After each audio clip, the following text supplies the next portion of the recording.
Bismillahirrahmanirrahim. Assalamualaikum warahmatullahi wabarakatuh. Di sini saya akan menjelaskan atau mempresentasikan studio perancangan arsitektur 5 saya yang berjudul Mixed Use Building Arsitektur Hijau di Pantai Indah Kapuk atau PIK 2. Perkenalkan, nama saya Habib Mustafa, nomor pokok mahasiswa 2017 455 00 257.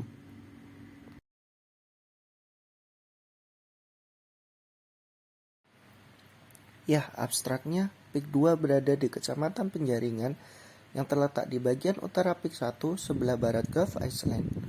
PIK 2 merupakan sebuah kawasan yang mengalami perkembangan yang sangat pesat karena banyaknya investasi yang masuk ke kawasan ini. Dalam perkembangan investasi, harga tanah di kawasan Pantai Indah Kapuk 2 terus melambung tinggi, menyebabkan kawasan PIK 2 banyak dilirik oleh investor walaupun dengan harga tanah yang cukup mahal. Karena merupakan kawasan elit dan memiliki potensi perkembangan wilayah yang baik,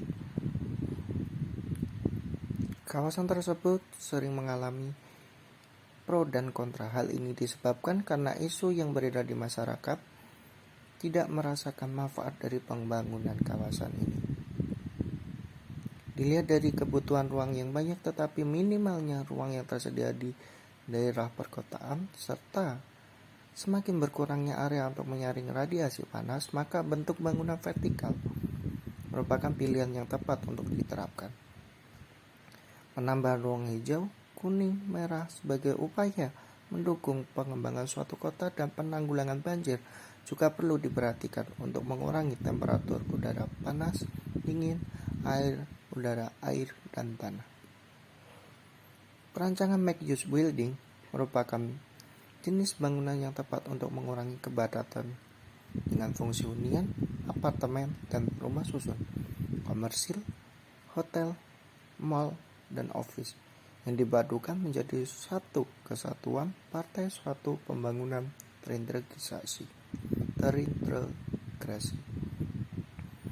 Konsep green arsitektur dapat membantu mengurangi radiasi panas yang berlebihan di sekitar lokasi serta membantu mengurangi dampak banjir yang terjadi di kawasan PIK 2 ini.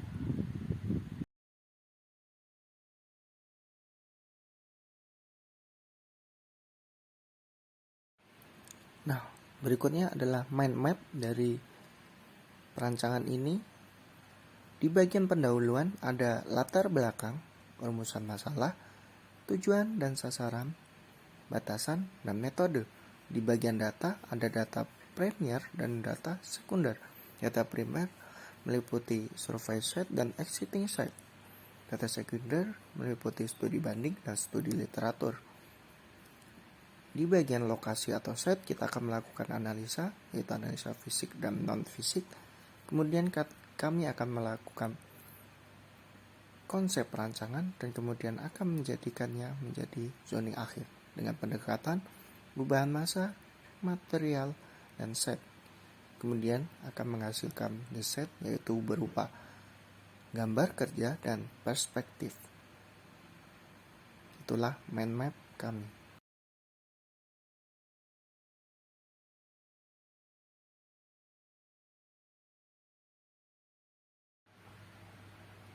Kemudian melangkah ke bagian pendahuluan.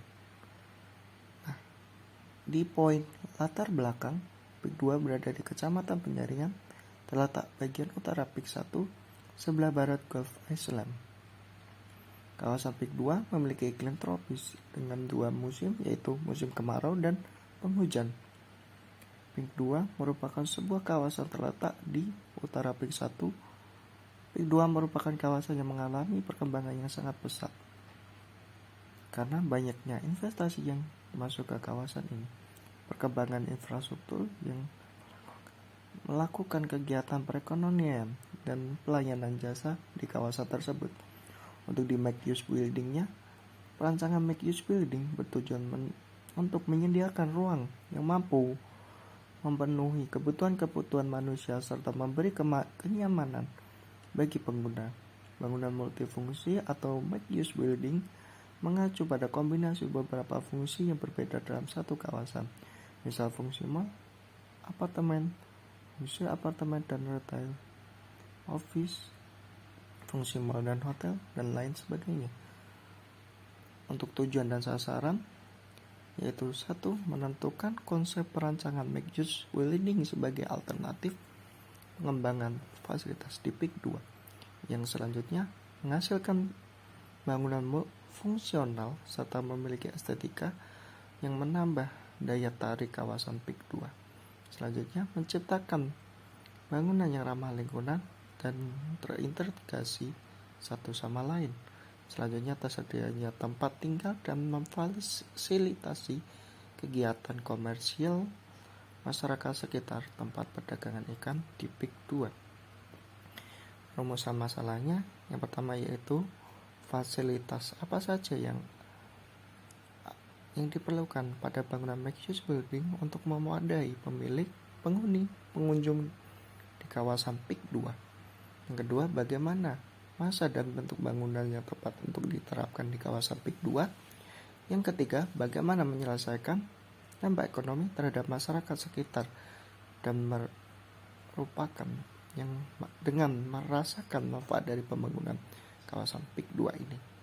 Selanjutnya, bagaimana menerapkan konsep green architecture tepat pada bangunan mixed-use building di PIK 2 ini. Yang keempat, view, orientasi, pencapaian, sirkulasi, aksesibilitas bangunan dan kawasan. Yang kelima, sistem struktur dan konstruksi yang tepat untuk kondisi site. Batasannya RT/RW di PIK 2 dengan fasilitas hunian, apartemen, dan rumah susun komersil, hotel, mall, dan office. Metodenya kita ada 2 metode, yaitu metode observasi, penulis melakukan pengamatan langsung di lokasi dan internet untuk mendapatkan data atau informasi dan dokumentasi berupa foto dan lokasi yang akan dikunjungi. Metode yang kedua adalah metode literatur. Penulis melakukan studi literatur yang bersumber dari buku, jurnal, artikel, pustaka, dan studio perancangan sebelumnya yang terdahulu.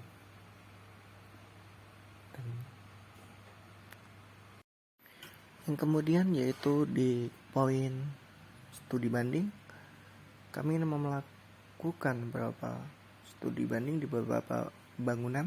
Yang pertama yaitu The Premier MHT Jakarta Selatan, itu dibangun oleh PT Adi Komuter Property dan merupakan mixed-use pertama dibangun di Jalan MT Haryono. Berada di lokasi yang strategis dan disebut-sebut sebagai segitiga emas karena dekat dengan LRT, KRL, dan Transjakarta. Selain itu, The Premier MHT terdiri dari apartemen dengan 1 tower yang memiliki 14 lantai dengan 390 unit apartemen. Untuk tower 2 diperuntukkan bagi perkantoran dengan 14 lantai beserta podium 3 lantai untuk area komersial dan 3 lantai basement. Kawasan MH Tamrin bisa dikatakan dengan prospek investasi yang menarik baik hunian maupun area komersial. Konsepnya mengusung konsep quality of life.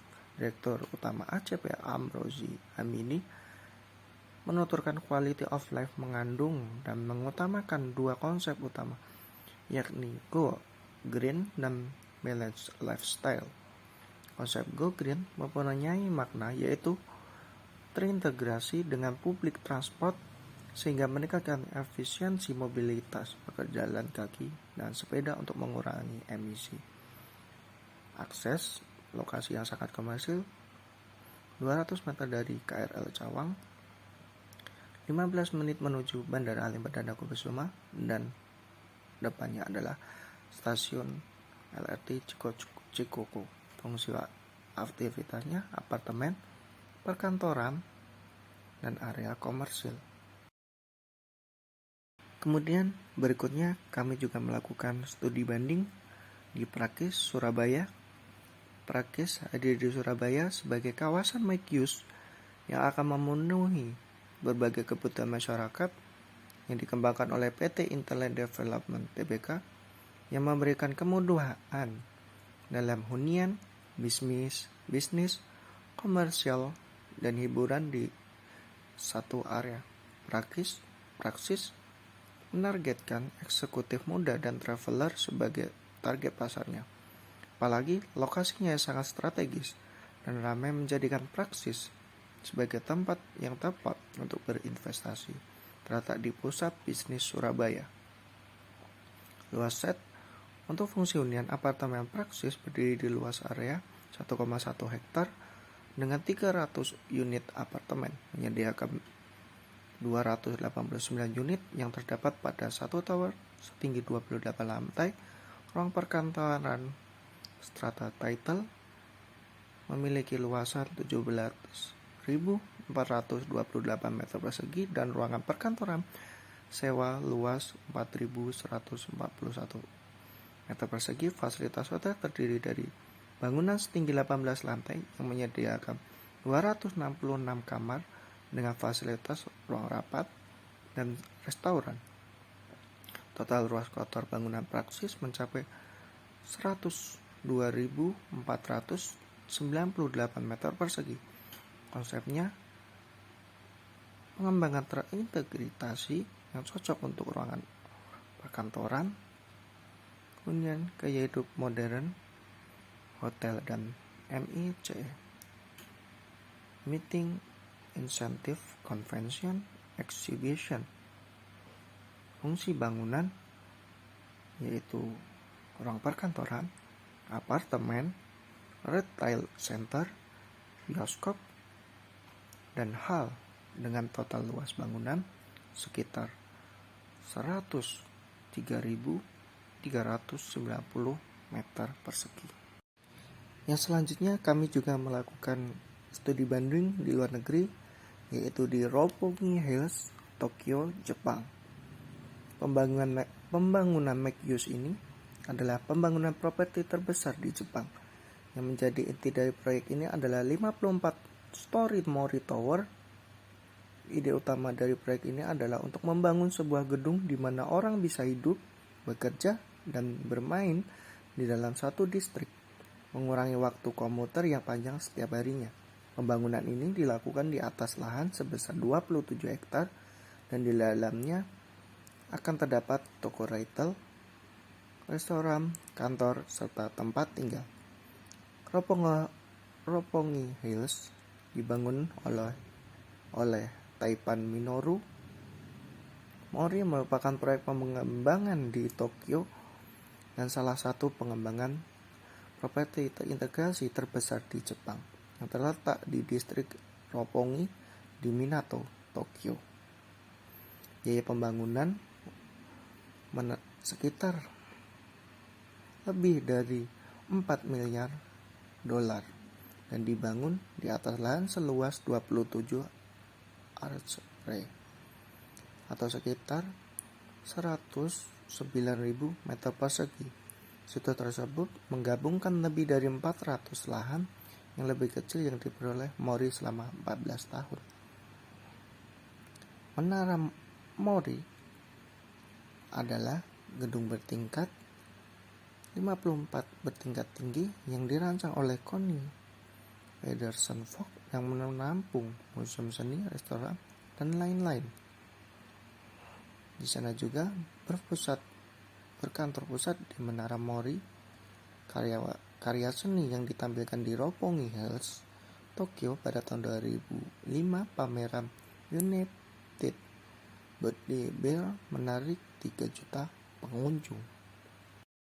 Kemudian ke tema perancangan, yaitu kami memakai tema arsitektur hijau atau green arsitektur yang ada beberapa poin. Yang pertama yaitu konservasi air, yaitu persediaan air di bumi semakin menipis, terutama di wilayah perkotaan. Untuk mengatasi permasalahan tersebut, perlu adanya konservasi air.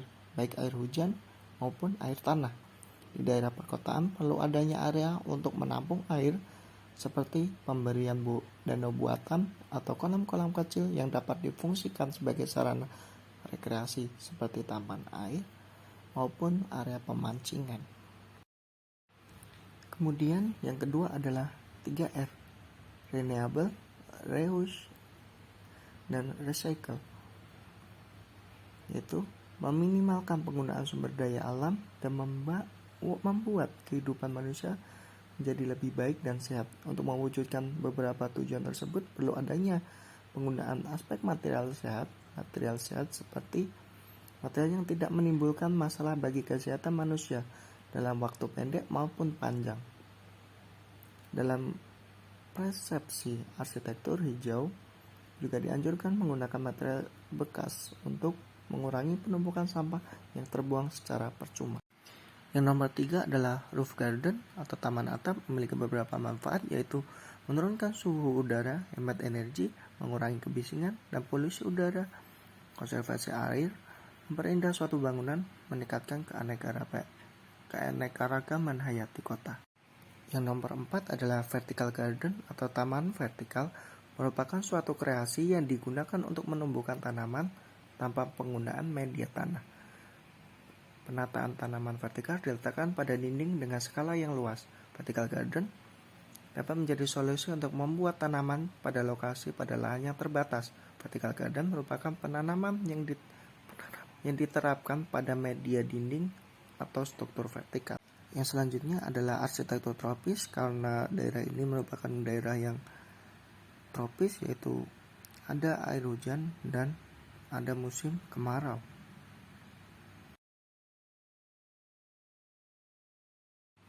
Yang selanjutnya yaitu deskripsi site. Lokasi site dipilih dirasa sesuai karena letak area yang begitu padat oleh bangunan. Selain itu, dengan letaknya yang strategis dapat mempermudah akses transportasi menuju site. Lokasi ini diharapkan dapat berdampak positif pada perekonomian masyarakat sekitar. Yaitu gambar 1, yaitu peta Pulau Jawa yang diperbesar di peta Jabodetabek, dan akhirnya kami perbesar di peta Pulau Pik 2. Inilah gambaran set kami. Dari gambaran set yang pertama, kita jabarkan lagi, yaitu di bagian utara. Kita berbatasan langsung dengan laut, kemudian di samping kita adalah Pik 1, kemudian Pik 1 yang ada jembatan Pik 1, kemudian di bagian selatan kita ada rawa di sana, kemudian tidak jauh dari situ ada pelabuhan nelayan, kemudian ada jembatan Pik 2, dan tidak jauh dari situ ada pantai buatan, yaitu pantai Pasir Putih yang ada di sebelah barat site.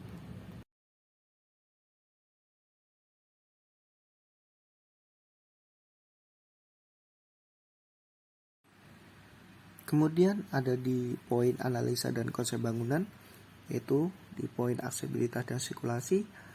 Analisanya lokasi mudah dijangkau dan transportasi umum, tapi hanya jalur darat, dapat ditempuh 45 menit dari Bandara Soekarno-Hatta.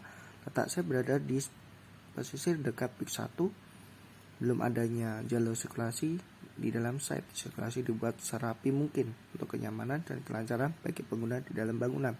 Konsepnya, main entrance diletakkan di jembatan penghubung Pik 2. Jalur main entrance dibuat 2, in and out, agar mempermudah pencapaian ke dalam dan keluar site. Kemudian pemisahan area sirkulasi bagi pengunjung dan jalur servis. Kemudian pemisahan area sirkulasi untuk fungsi mall, perdagangan dan office. Dan kemudian penggunaan selasar untuk mempermudah jalur sirkulasi antara gedung yang berbeda satu dengan yang lainnya.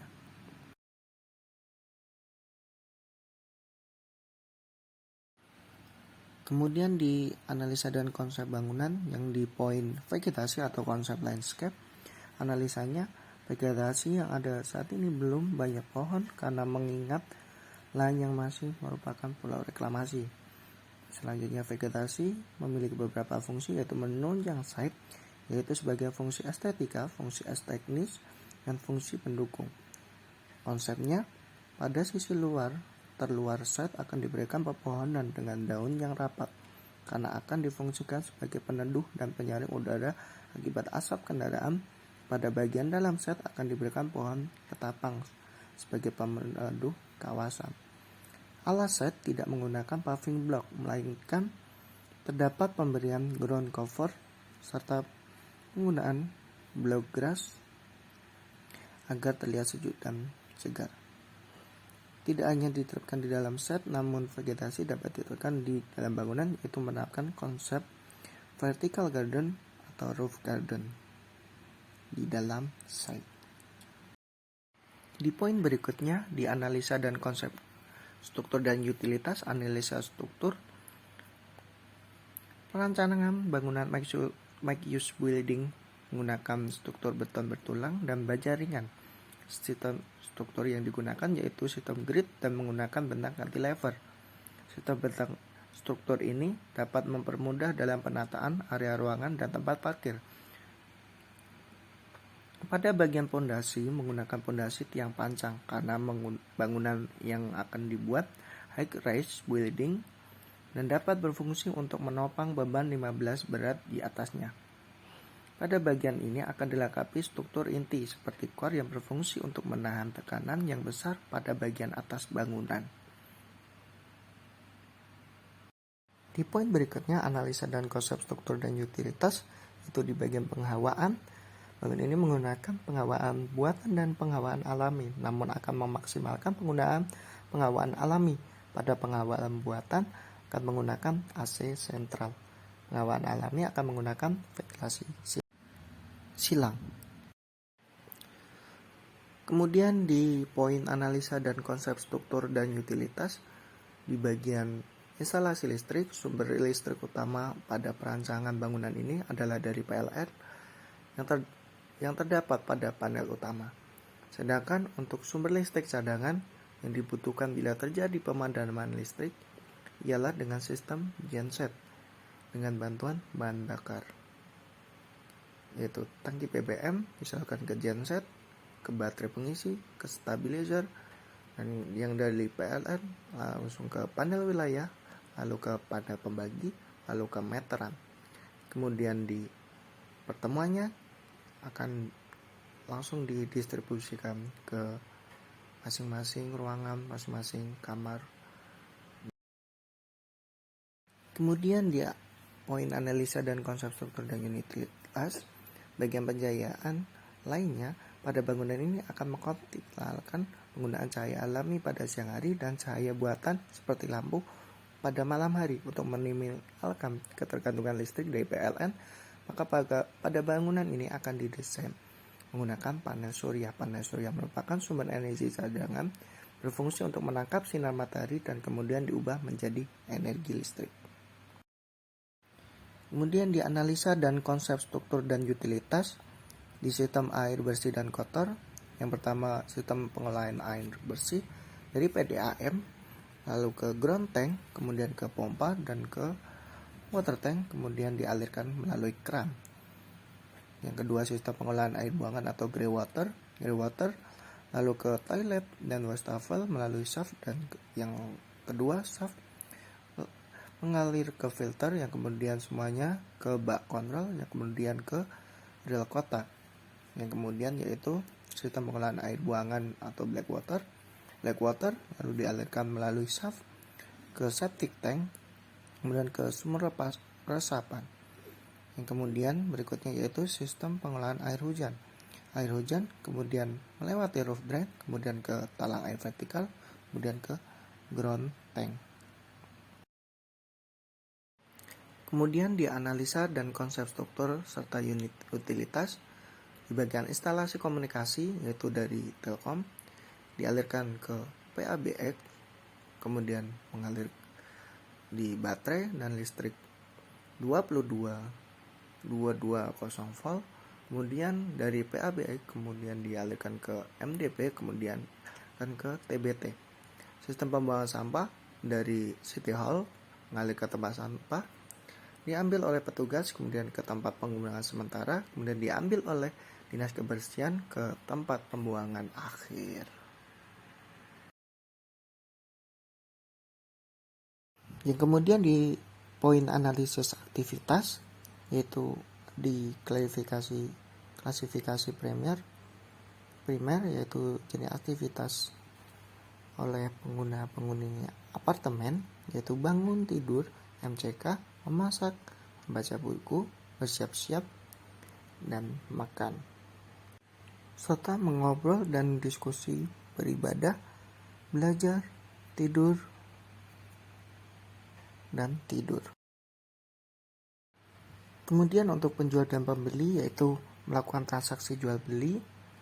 Kemudian untuk penghuni apartemen di klasifikasi sekunder, yaitu berinteraksi sosial, berolahraga, refreshing, dan pengobatan.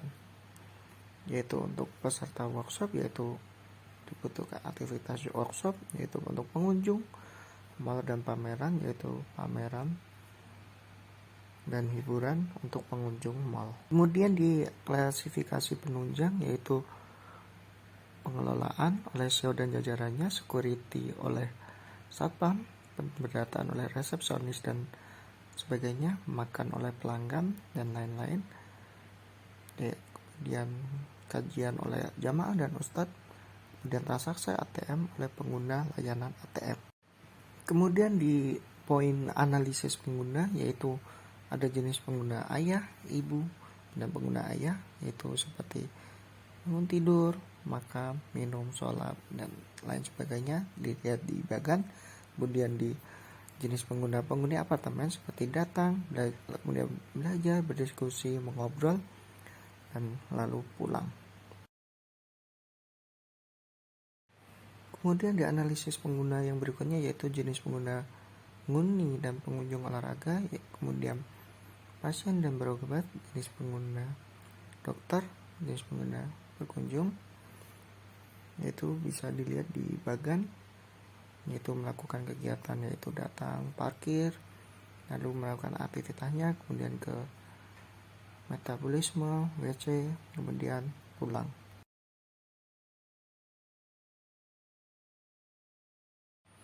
Kemudian dianalisis pengguna untuk jenis pengguna pedagang, yaitu menerapkan penjual, pedagang, dan toko, yaitu datang, parkir, ganti baju, makan diri, metabolisme, lalu pulang.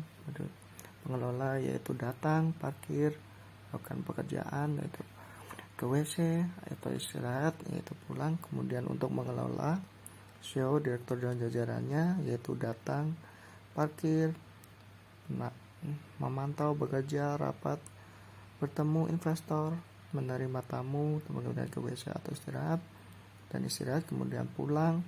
Dan jenis pengguna service, yaitu cleaning service, datang, parkir, kemudian ganti baju, kemudian bekerja, berdiskusi, kemudian ke WC, kemudian beristirahat di ruang istirahat, kemudian pulang.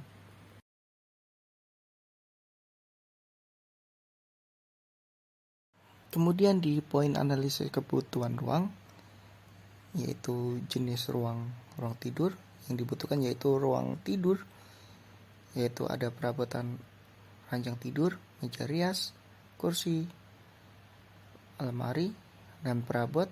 Luas ruang yang dibutuhkan yaitu 6,5 meter persegi. Yang kemudian yaitu di tipe studio yang untuk MCK, yaitu dibutuhkan ruang toilet, yaitu jumlah ruangnya 1, perabotnya yaitu bathtub, kloset, wastafel, kotak peralatan mandi, dan perabot. Luas yang dibutuhkan yaitu 2,3 meter persegi. Kemudian aktivitas berikutnya yaitu memasak dan makan, yaitu dibutuhkan ruang yaitu dapur, jumlah ruangnya 1, perabotnya seperti kompor, meja saji, meja makan, meja racik, dan perabot. Dan luas yang dibutuhkan yaitu sekitar 490 meter persegi. Kemudian berikutnya untuk luasan untuk unit tipe studio yaitu jenis aktivitas menerima tamu, menonton TV, membaca koran, yaitu kebutuhan ruangnya yaitu ruang keluarga jumlahnya 1, yaitu perabotannya seperti sofa panjang, meja TV, dan perabotan. Luas ruang yang dibutuhkan yaitu sekitar 1,9 meter persegi. Kemudian dianalisis kebutuhan ruang yang berikutnya yaitu di tipe 2 studio, yaitu aktivitasnya tidur, yaitu butuh ruang tidur jumlahnya ruangnya 1, perabotnya seperti ranjang tidur, meja rias, kursi, almari, dan perabot. Total ruang yang dibutuhkan yaitu 528 meter persegi. Kemudian aktivitas MCK yaitu butuh toilet, yaitu jumlah ruangnya 2, yaitu perabotan seperti bathtub, kloset, wastafel, peralatan, dan perabot luasnya sekitar 1,5 meter persegi. Aktivitas memasak yaitu butuh dapur, yaitu 1, perabotan seperti kompor, meja, dan lain-lain, yaitu luasnya sekitar 1,6 meter persegi.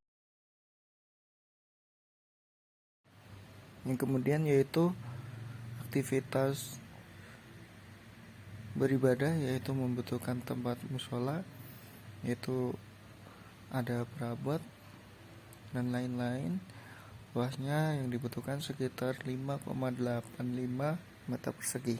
Kemudian aktivitas menerima tamu yaitu dibutuhkan ruang tamu, yaitu jumlah 1, perabotnya sofa panjang, sofa kecil, meja, dan perabot lain, luasnya sekitar 3,5 meter persegi. Kemudian yaitu aktivitas berinteraksi sosial, yaitu kebutuhannya balkon, perabotnya yaitu tempat duduk, yaitu luasnya sekitar 2,0 meter persegi.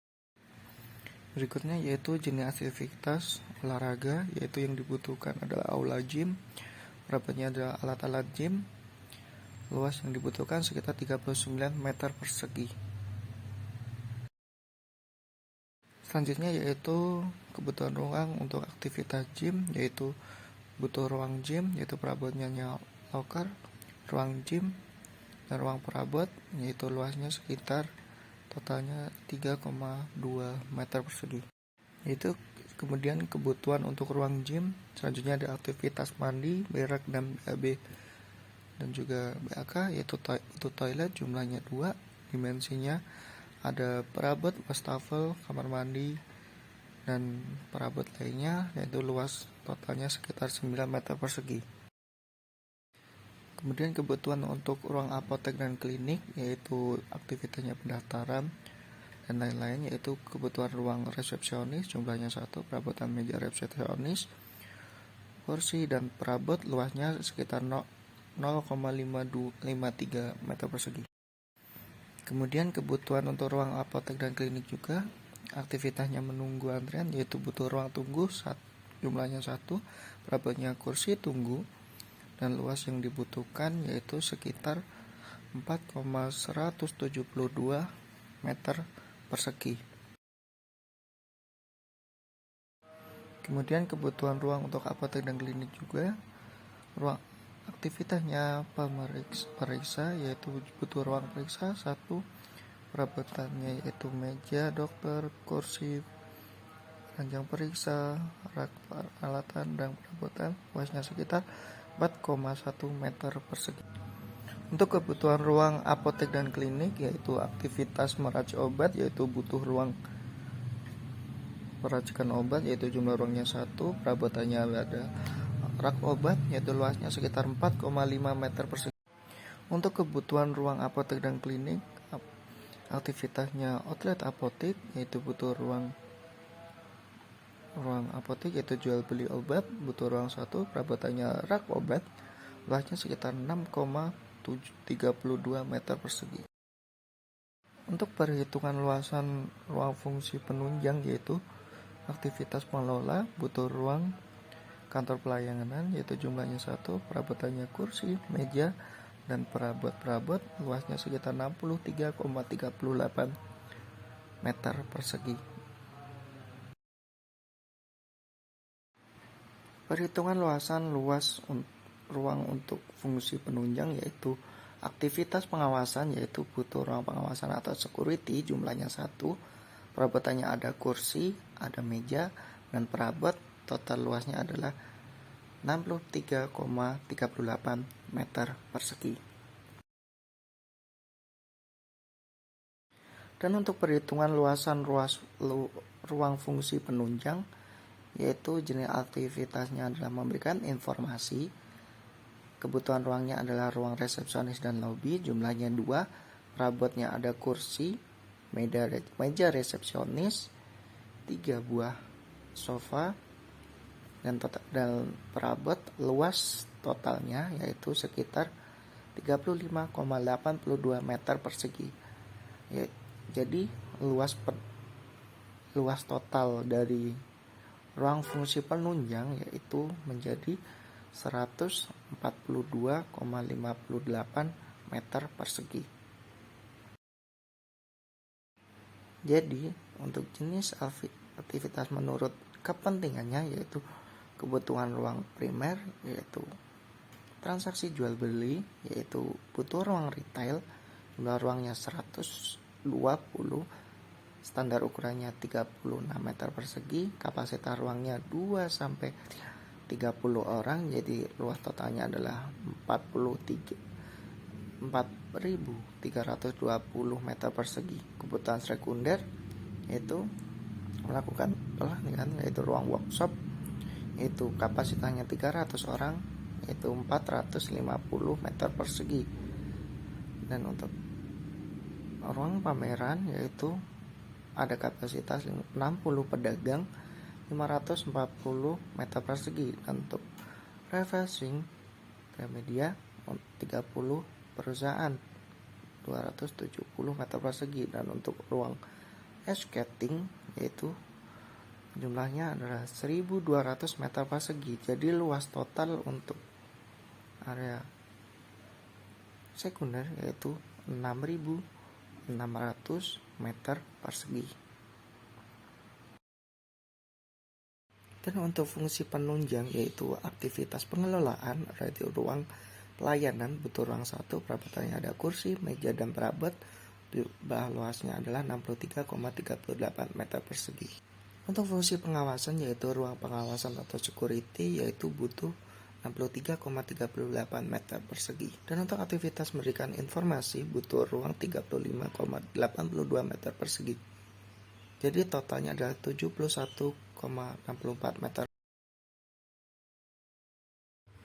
Dan untuk poin analisa dan konsep green arsitektur, penekanan arsitektur yang akan diterapkan pada perancangan ini akan menggunakan konsep green arsitektur yang disesuaikan oleh kondisi iklim tropis di daerah ini. Green arsitektur diterapkan yaitu dengan konservasi air 3R, vertical garden, dan roof garden. Jenis material yang akan digunakan bangunan ini akan mencoba memanfaatkan material dari sumber dari alam. Material tersebut berupa penggunaan vegetasi, kayu, bambu, namun material akan diterapkan pada beberapa zona tertentu agar tidak berlebihan dalam penggunaannya. Tidak hanya material yang bersumber dari alam saja, penggunaan material bekas seperti sampah juga dapat dimanfaatkan kembali untuk dijadikan bahan baku. Vertical garden memberikan manfaat seperti dapat menyerap debu dan meningkatkan keindahan visual bagi bangunan. Penerapan vertical garden tidak hanya diterapkan pada eksterior saja, melainkan pada interior juga dapat diterapkan. Roof garden pada bangunan ini akan tetap pada bagian atas podium yang pada permukaan bangunan. Selain itu dapat mengurangi polusi udara di sekitar bangunan. Roof garden dapat memberikan keindahan tersendiri pada bangunan tersebut sehingga tampak lebih hidup, nyaman, dan juga asri. Itulah analisa dan konsep green arsitektur pada set ini.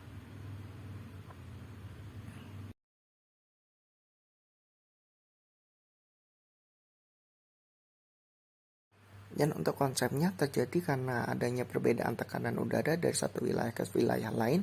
Pada daerah yang mendapatkan sinar matahari lebih banyak, udara akan mengalami pengembangan atau pemuaian, sehingga mempunyai tekanan udara yang lebih rendah dibandingkan dengan daerah yang hanya mendapatkan sedikit sinar matahari. Dan untuk pendekatan kubahan massa, konsep tower arsitektur aerodinamis diibaratkan angin dari bawah menuju ke atas. Puncak tower dengan memutar mengikuti pola alur bangunan dapat diterapkan untuk fasad pada bangunan tersebut. Bisa dilihat pada gambar. Dan untuk pendekatan material, yaitu menggunakan kata laminat berfungsi untuk sebagai penghalang terik matahari. Penggunaan roster pada bagian tertentu memberikan penghawaan secara alami sehingga angin mudah masuk. Kemudian kaca temper, yaitu bahan utama pada fasad bangunan ini.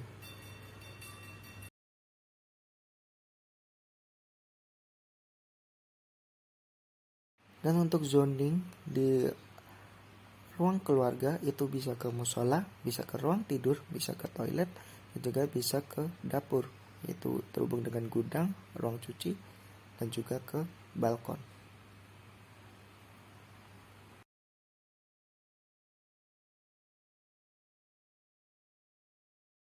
Dan untuk zoning berikutnya yaitu dari lift bisa ke gudang, bisa ke meeting room, yaitu ada AC, ada elektro, adalah AHU, bisa ke panel, yaitu dari lift juga bisa ke lobby, yaitu terhubung ke resepsionis dan toilet, yaitu lift bisa ke ruang pengelola, yaitu ada ruang toilet, ruang CEO, dan ruang direktur, dan juga terhubung ke ruang karyawan yang ada ruang istirahat, yaitu terhubung dengan ruang rapat terhubung dengan ruang arsip.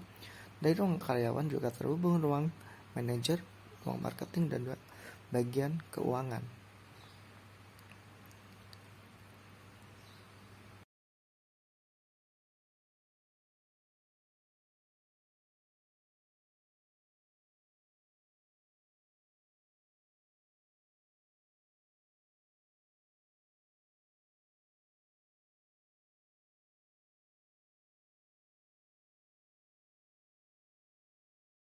Zoning berikutnya yaitu dari lift bisa ke gudang, bisa ke matching room, yaitu ada ruang AC, ada ruang elektro, ada ruang AHU, ada ruang panel. Dari lift juga bisa ke lobby, ke resepsionis, yaitu terhubung ke toilet, dan juga dari lift bisa ke ruang gym, yaitu ada aula gym, ada resepsionis, ada ruang ganti, yaitu terhubung dengan ruang toilet.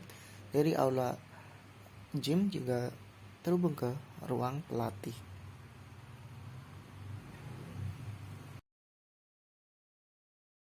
Zoning berikutnya adalah dari lift bisa ke gudang, bisa ke matching room, ada AC, ada elektro, ada AHU, terhubung ke ruang panel, dan juga bisa ke lobby, ruang sosial, dan ke toilet, dan juga dari lift bisa ke unit-unit apartemen milik penghuni.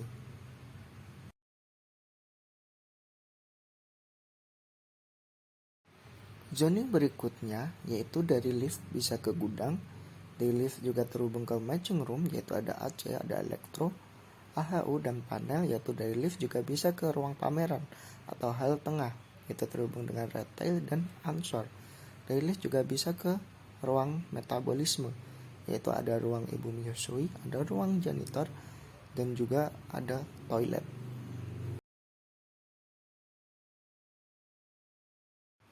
Zoning berikutnya adalah dari lift bisa ke musola, bisa ke gudang, bisa ke matching room yang terhubung dengan AC, elektro, AHU, dan panel.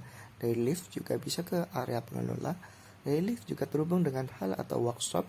Dari lift juga bisa terhubung dengan metabolisme, ruang metabolisme, yaitu ada ruang ibu menyusui, terhubung dengan ruang janitor, dan juga ada ruang toilet. Kemudian ini adalah shape pen saya, yaitu berbentuk seperti huruf S. Dan juga di sekelilingnya ada vegetasi, yaitu berwarna hijau.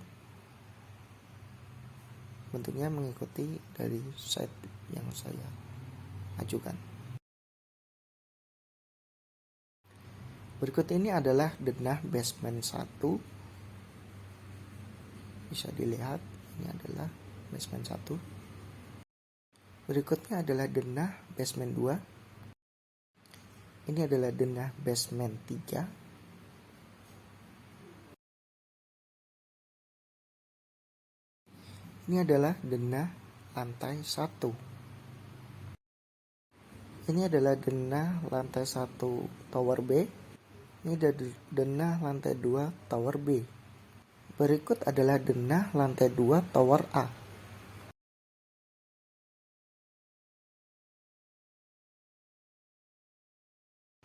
Berikut adalah tampak depan.